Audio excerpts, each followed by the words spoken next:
has happened since then. By the way, I'm getting like a strange audio feedback. I don't know do I sound okay to you guys? Okay, great. So it's been 2 years since we had our first Mark I rocket, and a lot has happened since then. We're going to go through the progress, but I'm just incredibly proud of the SpaceX team and all the support that we received from Cameron County, from Brownsville, from South Padre. I know some of you in the audience, so thank you very much for your support.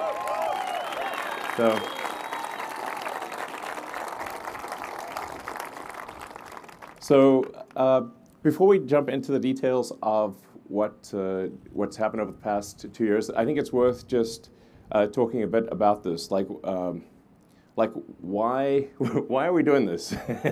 This, I mean, pretty epic, but what's the sort of deep meaning behind this? Like, why build a giant reusable rocket? Why make life multiplanetary? And I think this is just an incredibly important thing for the future of life itself. So there's both I call it the sort of the defensive reason or the life insurance reason. That's one part of it, which is that there's always some chance that something could go wrong on Earth. The dinosaurs are not around anymore. So there could be some calamity that where we do ourselves in, or there's a natural disaster. Now I'm naturally an optimist, so I think the probability of that is low, but it is not zero. And eventually the sun will expand. It might take a few 100 million years, so don't hold your breath. But eventually the sun will expand and destroy all life. So for those who really care about not just the humans, but all the life on Earth, it is very important, essential, that over the long term that we become a multi-planet species and ultimately even go beyond the solar system and bring life with us. And we are life's stewards, life's guardians. The creatures that we love they can't build spaceships, but we can, and we can bring them with us. And I think that's pretty important, for those that care about the environment and care about all the creatures on Earth. So that's like I would say like the defensive or the life insurance reason for life collectively. But there's also an inspiring reason, which is that life can't just be about solving problems. There have to be things that inspire you, that move your heart, that make you glad to be, when you wake up in the morning, you're excited about the future. And going out there and being a multi-planet species and being a spacefaring civilization and making science fiction, not fiction forever, I think that's one of those things. I think that's what fires me up the most, is like, let's go out there and find out what this universe is all about. Are there other species out there? Maybe. Hopefully it's. I mean, we want to go find out what the heck's going on. What is going on? I mean, how do we get here? What's the meaning of life? 42. But what's the question? If we go out there and we explore the galaxy, ultimately, then we can find out some of these questions, and it would just be very exciting to do that, and something we can all look forward to. And even whether somebody chooses to go or not, I think vicariously we can all go there. Just like with Apollo, where only a handful of people went to the moon, but in a sense we all went there. Humanity went there, and so even if somebody doesn't choose to go themselves, I think vicariously through others they will go. They will understand. They will experience the universe, and I think that's incredibly fundamental to an exciting future, and that's why we're doing this. So.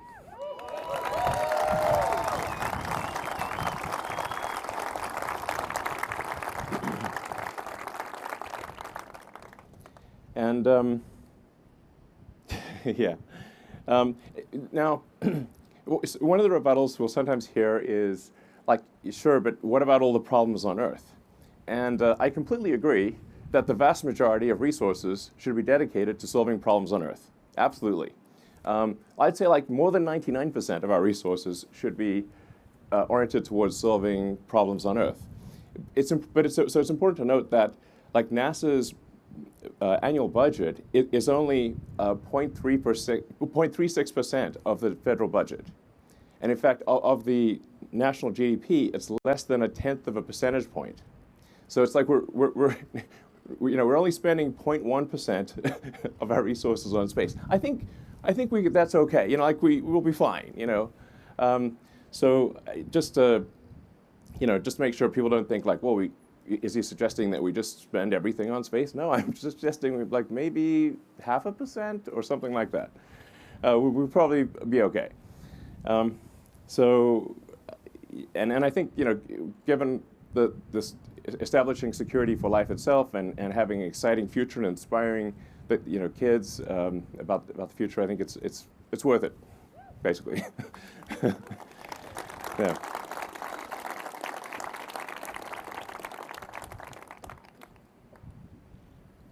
So, well, how do we do this? How do we make life multiplanetary? What's the first step? And the essential technology, the holy grail breakthrough that's needed, is a rapid and completely reusable rocket system. So this has never been accomplished before. And there's a lot of people for the longest time thought this was not possible.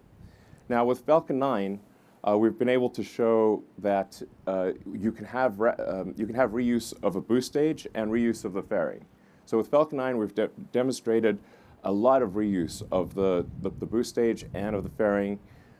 We've have over 100 reflights of the fairing of the booster, and I'm not sure of the fairing number, but it's a lot. And that's a big step in the right direction. With Starship, we're aiming for full and rapid reusability. So,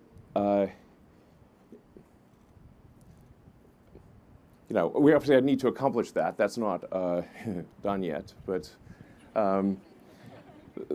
the success is one of the possible outcomes, which I always think is when embarking on an endeavor, success should be at least one of the possible outcomes. And for this design, that is the case.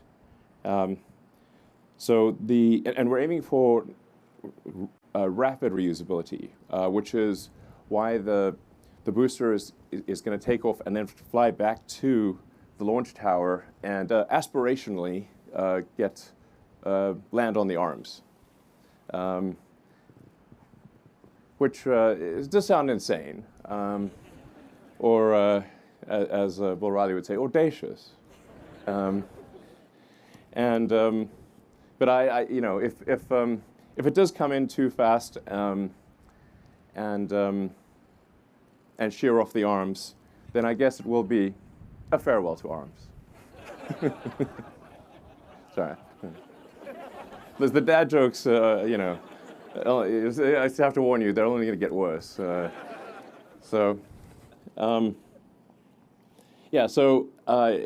Here I'd really just like to congratulate the SpaceX team and also thank NASA, the FAA, the Space Force, and everyone, and all of our customers that have helped us get to this point. It's insanely hard to get a rocket to orbit. Insanely difficult. I have huge respect for anyone who's gotten a rocket to orbit. It's so hard. And we've had 144 successful launches, 106 landings. Yeah, I mean, actually, these days I have to look on the internet, say, how many landings have we had? I'll have to ask the internet. 83 flight-proven launches. Although I have to say, I still have like launch PTSD every time the rocket takes off. I'm like,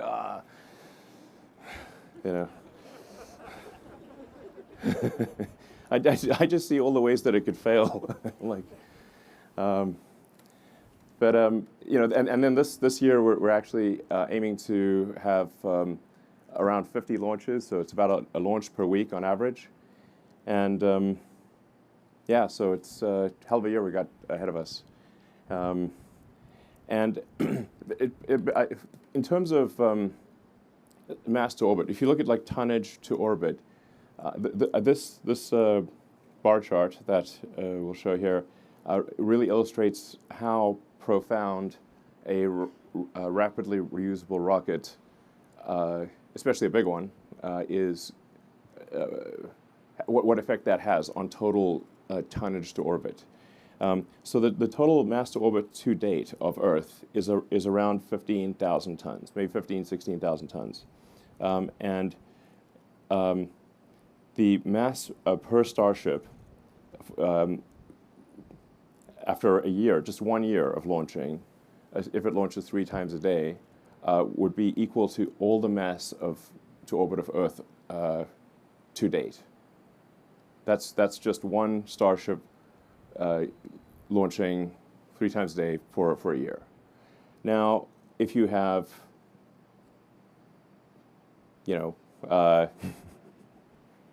10 Starships-ish, then, and we'll have more than that. Our goal is to be making at least a one stack per month, and then ultimately potentially a ship every 3 days. There'll be more ships than there are boosters because the booster actually, even though it's gigantic, will come back in about 6 minutes. Excitement guaranteed. So it only takes about 2 minutes on ascent and then about 4 minutes to return. So you'll know soon.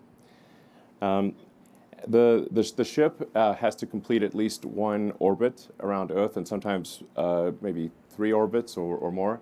And each orbit is 90 minutes. So the ship is probably, reusable about every 6 to 8 hours. That's why we say sort of 3 times a day for the ship. But in theory, the booster is capable of being reused every hour. So the propellant pumps are designed to fill the rocket in about half an hour. So this really is designed for rapid reusability. So if you can do roughly a million tons to Earth orbit, that's comfortably over 100,000 tons to the surface of Mars, maybe 150,000 tons, depending on how good the landing system is. So now you can only go to Mars every 2 years. And I think maybe roughly you need about 1 million tons on Mars to have a self-sustaining city. But the critical threshold, I think, for Mars is to have a city that is self-sustaining. It's going to be incredibly difficult to make a self-sustaining city because if it's missing any ingredient at all, however minor that ingredient is, then if the ships from Earth stop coming for any reason, the city will die out. So the critical threshold to pass one of the most important great filters for any species is to have the other planet no longer dependent on the original planet. So I don't know exactly what that tonnage is, but I suspect it is at least, if one tries to get the right order of magnitude, about 1 million tons. Hopefully it's not more than that. Starship is capable of doing that. It's capable of getting 1 million tons to the surface of Mars and creating a self-sustaining city. And I think we should try to do that as soon as we can. The window of opportunity may be open for a long time, and I hope it is, but it may also be open for a short time. And this is the first point in the 4.5 billion year history of Earth that it has been possible. I mean, let that sink in. Or if there's a sink, let it in. still knocking at the door. I mean, it's a sentient thing. Let's face it. Let it, I mean, come in.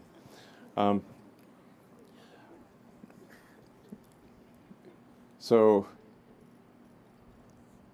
4.5 billion years. It's been a while. This is the first time it's been possible. We need to seize the opportunity and do it as quickly as possible. I mean, to be frank, civilization is feeling a little fragile these days. And like I said, I'm an optimist, but I think we've got to protect the downside here and try to build that city on Mars as soon as possible and secure the future of life. And it's going to be an incredibly exciting adventure. Now, the sales pitch for going to Mars is that it's going to be cramped, dangerous, difficult, very hard work. You might die, and that's the sales pitch. I hope you like it.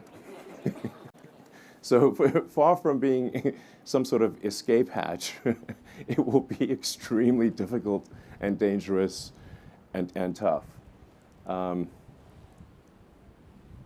Mars is a fixer-upper of a planet, and so it's going to take some work to make it easy to live there. But one day we could make Mars a planet like Earth, and I think we should. So just some facts about Starship, and these numbers will evolve over time. The height of the ship is about 50 meters, 164 feet. The 9-meter or 30-foot diameter. Well, you can just see it, basically. It's got about 1,200 tons of propellant on the ship, and thrust is about 1,500 tons. Now, these numbers will, we'll probably add more propellant over time, increase thrust. Diameter will stay the same. It's a huge pain to change diameter. So that'll tend to stay the same, but it'll probably get a little bit longer. And we're expecting payload capacity of 100 to 150 tons, depending on which orbit. So to a Starlink orbit, roughly 100 tons. Over time, I think we can probably get the orbit for orbital refilling, the payload to an orbit for orbital refilling to about 200 tons, which is going to be very important for getting to Mars. So for getting to Mars, you also need the orbital refilling. Just like you have aerial refueling, the rockets will need orbital refilling. It's actually mostly oxygen. There's 3.5 tons of oxygen for every 1 ton of fuel. So that's why it's refilling, not refueling. So heat shield. So this is the world's largest heat shield. This is, we actually make this at our little factory in Florida near Cape Canaveral. We call it the bakery. And we're actually using a lot of techniques that are used for roofing tiles. So we need to have a heat shield that is capable of resisting extreme heat, but also is not crazy expensive. And our heat shield team has done amazing work in creating the world's largest heat shield, and one that is reusable, but also robust and low cost. So it's not a crazy money heat shield. And yeah, we need good heat shield technology for entering from orbit. Orbital refilling. We were going to do an animation of this, but it looked a bit wrong. It is a fluid transfer.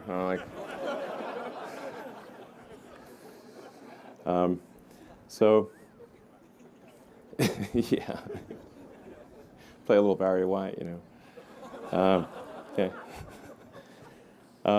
So that's one of the technologies that is necessary for getting to Mars. So the ship would get to orbit with its payload, and then in orbit we'd refill the tanks, so it would have enough propellant to get to Mars. Mars is far. So now this is essentially docking in orbit, and with Dragon, docking with the space station, this is a technology that that SpaceX has become quite good at. We've done, I think at this point, a couple dozen dockings with the space station, and it's actually way harder to dock with the space station than to dock with yourself. So this is, it is a thing we need to solve for Starship, and I'm confident that we can do this because we've done a lot of orbital docking already with Dragon. But this is going to be an important thing to demonstrate. What won't be necessary in the near term for Starlink launches, but it will be necessary for Mars and the Moon. So let's see, the Super Heavy booster. So it was 70 meters, but then there was an extra half barrel section that the team deleted, and totally accidentally, it's 69 meters. It's also booster 4 and ship 20. I mean, this is a pure coincidence. Those numbers won't leave me alone. It's just, I hope it's good luck. So yeah, so propellant capacity is like around 3,400 tons. I think like I said, it'll probably it will increase over time. Probably get to 36, maybe 3,800 tons. Thrust is around 7,600 tons. That'll probably increase too over time. Just to put this into perspective, though, the Saturn V was 7.5 million pounds of thrust, and Starship is 17. So it's more than twice the thrust of a Saturn V, which was that's the largest rocket ever to get to orbit. It's worth noting Super Heavy is the largest flying object of any kind, or will be. It's yeah, very big. You can see it right there. That booster has 29 engines. The next booster, we actually increased the engine count to 33. We've kind of bounced around on engine count, but because I think at one point we had like 37 engines, and then we went to 29. We finally settled on 33 engines, which is about actually the most number of engines you can actually fit under that booster without like expanding the diameter.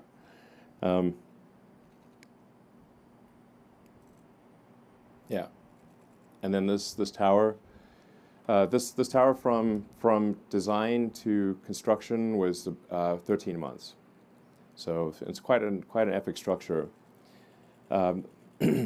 It's really worth emphasizing that the whole launch system, which is basically stage 0, is I'd say as complex and difficult as either the booster or the ship. So I really want to emphasize that this is, and it's a very difficult thing that requires a lot of hardcore engineering, and it's really, like I said, the tower and the launch system, which I call stage 0, is just as important as stage 1 and stage 2. I mean, this is really some wild stuff here. In fact, I mean, hard to believe it's real, except, you know, it's right there. So, yeah. And then Raptor development. Raptor 1 was 185 tons of thrust. Raptor 2 is 230 tons of thrust, and I think over time we can get that to probably 250 tons. So that's, and it's also significantly simplified.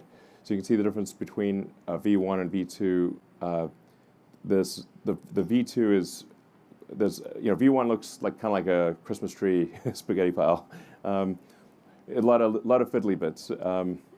And V2 is greatly simplified while also increasing thrust at the same time. So it actually, Raptor 2 costs about half as much as Raptor 1, despite having much more thrust.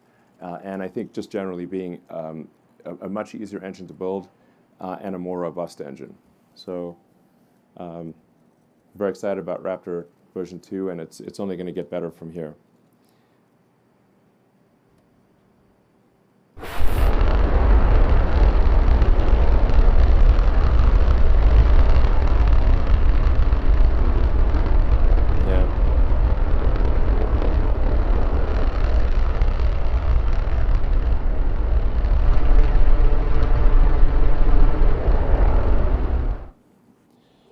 So yeah, so Raptor 2 is pretty sick.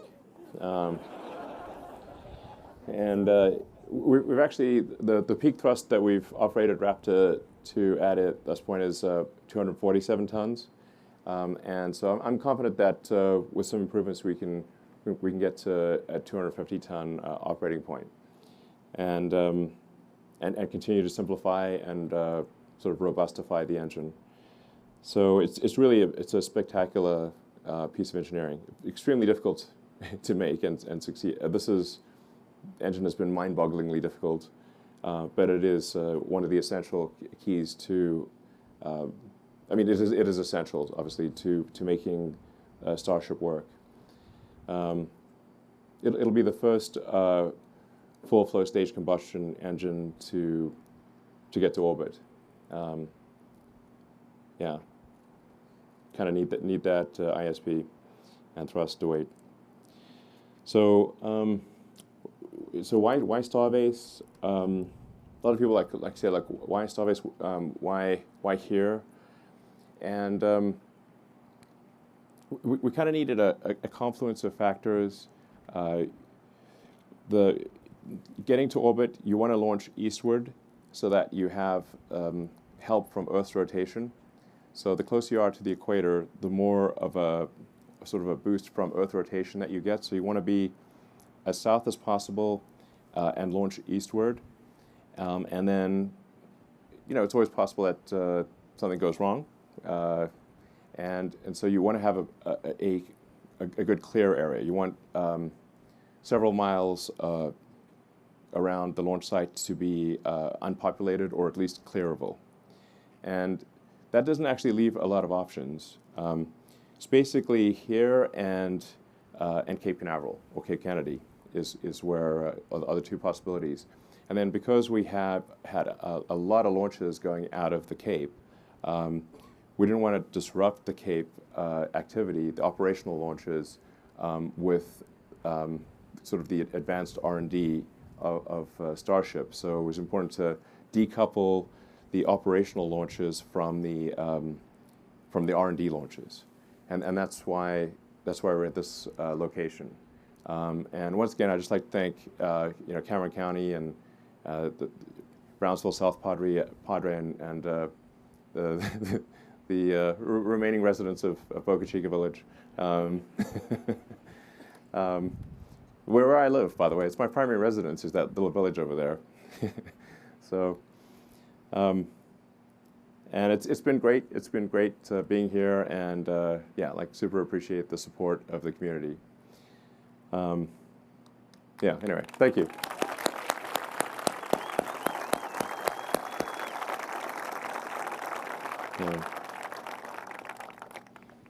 So I think we've got a video to show what we hope will happen with launch.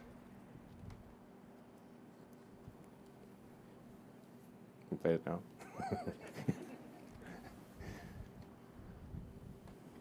Oh wait, sorry. We have some upcoming Starship missions. Orbital flight is really just the beginning. So we're going to have a number of Starlink missions that will launch Starlink satellite version 2. But even more exciting than that is the NASA human spaceflight mission. We're incredibly honored that NASA has selected Starship to take astronauts back to the moon for the first time in half a century, which is kind of mind-blowing. So,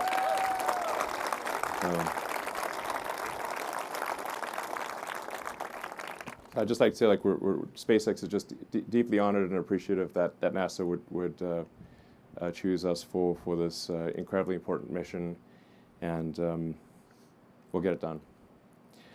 And then there's also the Dear Moon mission, which is going to take artists around the moon, and that's Yusaku Miyazawa, and he's going to select I think a dozen artists and do a loop around the moon, which will be very exciting.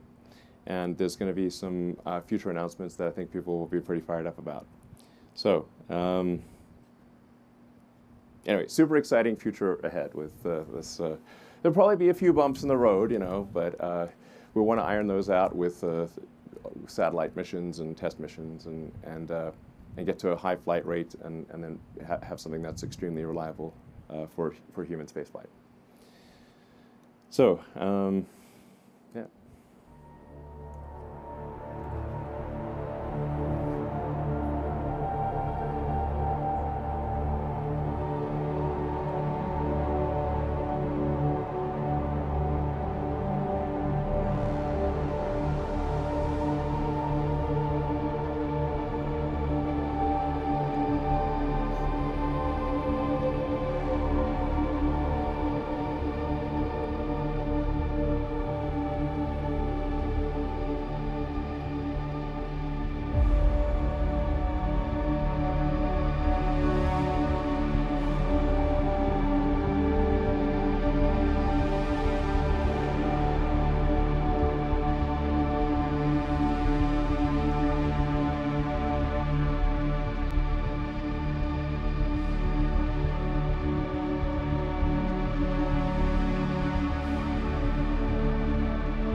Let's make this real. Any questions?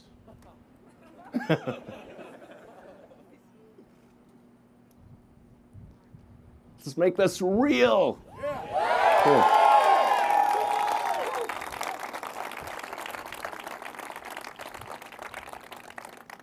Fire away. Anyone? I can't see you, so you probably just have to yell it out or something. Hi, Elon. Yes, there's 6 Raptors on Starship. Currently 3 with the vacuum nozzle, 3 sea level. Sorry? Check, check. And I think if I would say, like, we'll probably end up adding another 3 vacuum engines. They kind of, fill in the gaps and stretch the ship. I think is going to make a lot of sense. You'll have to yell, unfortunately. So we are building a launch site, a Starship launch tower at 39A at Cape Kennedy. And we're also building a Starship production facility at the Cape. So we'll have a production facility and launch site here and a production facility and launch site at the Cape as well. It's important to have redundancy. Hi, Elon. It's Irene Klotz with Aviation Week over here. I've got lights in my eyes, so unfortunately I can't see. Okay. Well, I'm blinded. So I can hear where the speaker is coming from. Okay. But, I believe you're expecting to hear in a couple weeks about the possible finding of no significant impact from the FAA. Have you gotten any indications if that's going to come through, and what is your time frame for the orbital flight test? Thanks. well, we don't have a ton of insight into where things stand with the FAA. We have gotten sort of a rough indication that there may be an approval in March, but that's all we know. So, hi, Elon. Marcus Hervey. Can you talk about the point-to-point capability? Is there a possibility between here and Cape Canaveral? Oh, well, yeah, I guess technically yes. So, I mean, depending on how good things get with Starship, there are some scenarios where it might actually be the lowest cost means of transporting cargo long distances. So the interesting thing is that the capital efficiency of a rocket is much better than the capital efficiency of a plane for long distance flights. So now this would really be more for if you're going like, I don't know, a quarter or a third or halfway around the world, where if you went from, I don't know, say here to Singapore or something, like that's a long flight. So, I mean, I don't know how long that is. I'm not sure you can even go there nonstop, but it's probably like 20 hours plus. And but in a rocket, it would be less than an hour, so like 45 minutes or thereabouts. So that means you'd be able to use the rocket 20 times more often than an aircraft. So it's 20 times the capital efficiency. So provided the propellant cost is competitive with aircraft. And bear in mind, like I was saying, there's 3.5 tons of liquid oxygen for every 1 ton of fuel.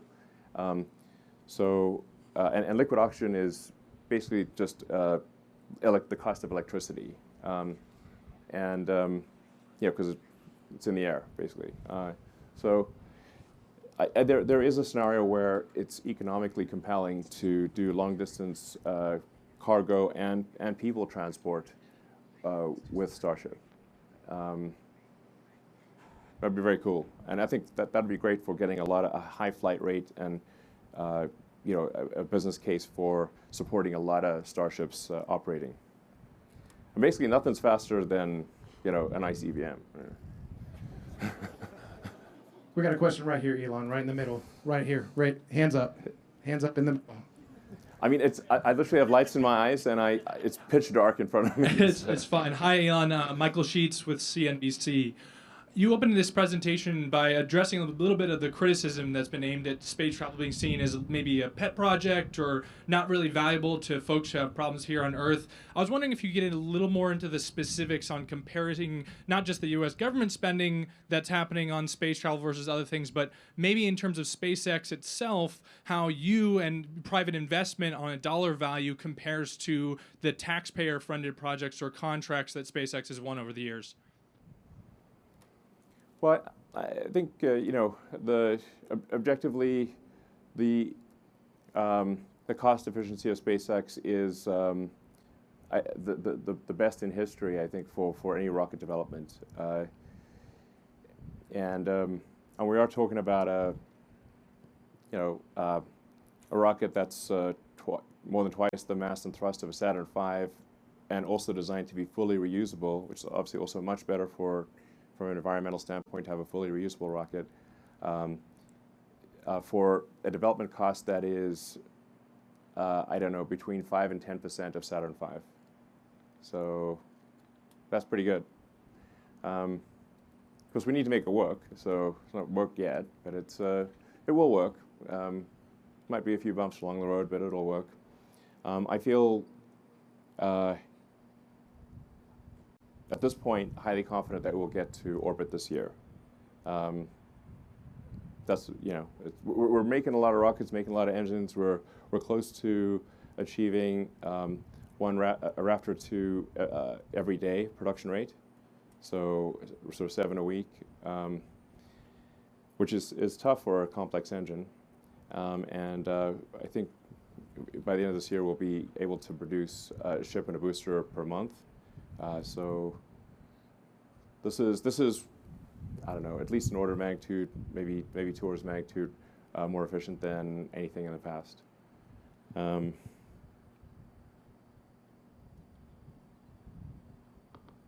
Yeah. So.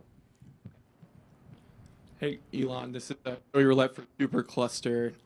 Just wondering, what does SpaceX's plan and timeline look like if the FAA ultimately decides to do a deeper environmental review of Starbase? And then one other thing, you might be able to give us an updated figure on what it costs to Starship and what it would cost a customer to buy a flight on one. Thanks. Yeah, I mean, I am optimistic that we will get approval. I think objectively, I think this is not something that will be harmful to the environment. We've obviously flown the ship several times and done multiple landings and takeoffs and landings, and we've fired the engines a lot. So I think the reality is that it would not have a significant impact. Now, of course, that doesn't mean things don't get delayed from a regulatory standpoint. And we are in a litigious society, and so there's always sort of lawsuits from someone, lawsuit city. Now we do have the alternative of the Cape, and we actually applied for environmental approval for launch from the Cape a few years ago and received it. So we actually are approved from an environmental standpoint to launch from 39A. So I guess our worst case scenario is that